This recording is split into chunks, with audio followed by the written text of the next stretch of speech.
two rival gangs, one accidental hero. Beat. A coming-of-age classic that still crackles with raw electricity. Brothers on the edge, setting the scene. Picture the rumble of a freight train after midnight, its metallic thunder mirroring the pulse of teenage hearts on Tulsa's east side. Beat. Ponyboy Curtis steps out of the darkened movie house and into the clashing world that will define his fate. He is a greaser, slick-haired, leather-jacketed and lower class, but with a soul that quotes, "Gone with the wind." Beat. Around him swirl his brothers, Darry and Sodapop, improvising a family since their parents' fatal car crash. Darry's work-hardened hands shoulder the mortgage. Soda's easy grin masks abandoned dreams. Beat. Together, they navigate a city sliced in two.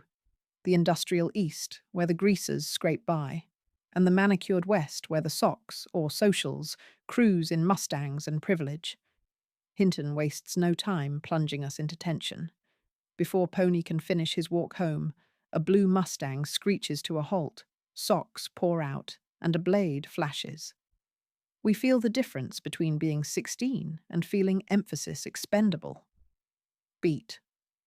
Pony's rescue by the other greasers, Johnny Cade, Two-Bit Matthews, Steve Randall, and Dallas Winston, cements bonds forged by necessity. These boys are messy, loyal, and hungry for respect, yet each clings to a private dream. Johnny of safety, Dally of freedom, Pony of a world where sunsets look the same on both sides of town. Under streetlights that flicker like halting heartbeats, the novel lays its first theme: identity.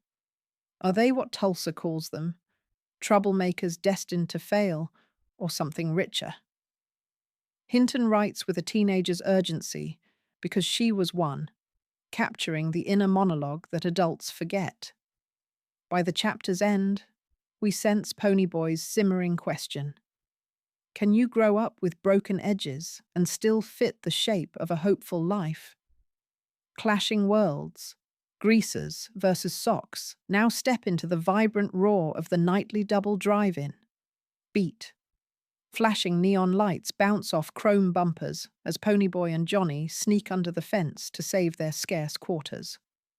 There, they meet Cherry Valance and Marcia, Socs, who, unlike their boyfriends, greet the greasers with laughter instead of disdain. Cherry's red hair glows under the projector's beam, a visual metaphor for the fiery bridge she becomes between two hostile tribes. Beat. Over shared popcorn, Cherry and Ponyboy discover a mutual fascination with sunsets, dismantling the rigid categories that govern their zip codes. Yet the cosmos quickly reasserts its cruel order. Beat. Bob Sheldon and Randy Addison, fueled by booze and entitlement, yank their girlfriends away, promising retaliation. The threat materializes later that night in the park, where a drunken Bob attempts to drown Ponyboy in a fountain. Johnny reacts on instinct, pulling his switchblade, and in a flash of silver and arterial terror, Bob is dead. Beat. The surface conflict, greasers versus Socs, has detonated into irreversible tragedy, and the boys become fugitives. Here, Hinton interrogates the nature of emphasis.violence. Is it an act of will, or an inheritance from a divided society? Even Ponyboy's narration slows, fragmented by shock, mirroring the splintered moral code he must now navigate. Cherry, burdened by guilt and loyalty to her class, agrees to spy for the greasers, proving alliances can eclipse social lines. Still, the broader community sees only labels and statistics. The divide is not just economic, it's existential, dictating who is allowed to make mistakes and who must pay in blood. By the end of this section, the reader feels the heat of approaching wildfire. Ponyboy and Johnny, hiding in an abandoned church, cut and bleach their hair, symbolically severing their identities to survive. Beat. Beneath the simple act of haircutting lies a deeper plea, to be judged by character, not costume. Fire, flight, and loss. Turning points. The old church on J Mountain becomes both sanctuary and crucible. Beat. For a week, Ponyboy and Johnny subsist on bologna sandwiches, cigarettes, and Dallas Winston's sporadic visits.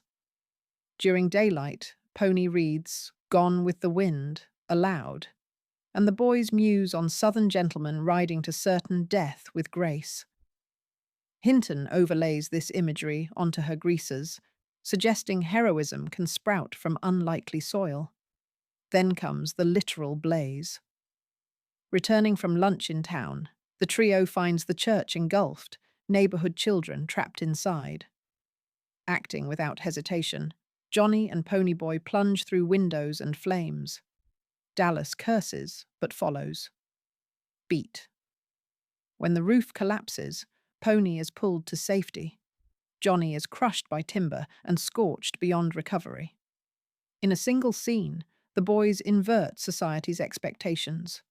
Greaser delinquents become rescuers, and the headlines hail them as heroes. In the hospital, the cost of valor crystallizes. Dally's arm is burned. Johnny drifts between morphine fog and realization that he may never walk again. His voice, raspy, thin, asks for Gone with the Wind and muses about the southern gentleman once admired. The weight of emphasis, sacrifice, seeps into every sterile corridor. Ponyboy, exhausted, feels his identity fissuring. He is at once a celebrated hero and a hunted criminal. Meanwhile, tensions at home escalate toward the rumble. Socs want revenge for Bob. Greasers yearn for vindication for Johnny. The climactic fight under a flickering street lamp is sweaty, brutal, and strangely choreographed. An echo of primitive ritual where victory is measured in bruises. Greasers win, but triumph feels hollow when a phone call announces Johnny's death. Beat. Dally, shattered, robs a grocery store and forces police into a suicidal shootout, his empty gun raised like a desperate prayer. Ponyboy watches, snow swirling under streetlights, understanding that loss can be louder than any siren. Staying gold, legacy and lessons. After the funerals, the novel narrows its lens to grief's intimate landscape. Ponyboy's grades plummet, nightmares stalk his sleep, and a court hearing dangles the threat of foster care. Darry and Ponyboy, previously divided by misunderstanding, finally confront their love in a tear-stained embrace. Beat. This reconciliation underlines Hinton's final theme. The family we salvage can be stronger than the one we inherit. Amid legal anxieties, Ponyboy discovers Johnny's farewell letter tucked inside a dog-eared copy of Gone with the Wind. Johnny quotes Robert Frost's poem, urging Pony to stay gold, to keep the early morning innocence that the streets try to steal. These two words become a lighthouse for Ponyboy's drifting psyche. He realizes that telling his story might prevent others from slipping through society's cracks. Hinton then loops the narrative back to its opening line, "When I stepped out into the bright sunlight," revealing that the entire novel is Ponyboy's English assignment, a plea for empathy submitted to a skeptical world. The circle closes, and the power of emphasis narrative emerges. By naming pain, we strip it of its monopoly on us. Beat. The sock. Randy confides that he can no longer stomach violence, evidence that change is possible across economic frontiers.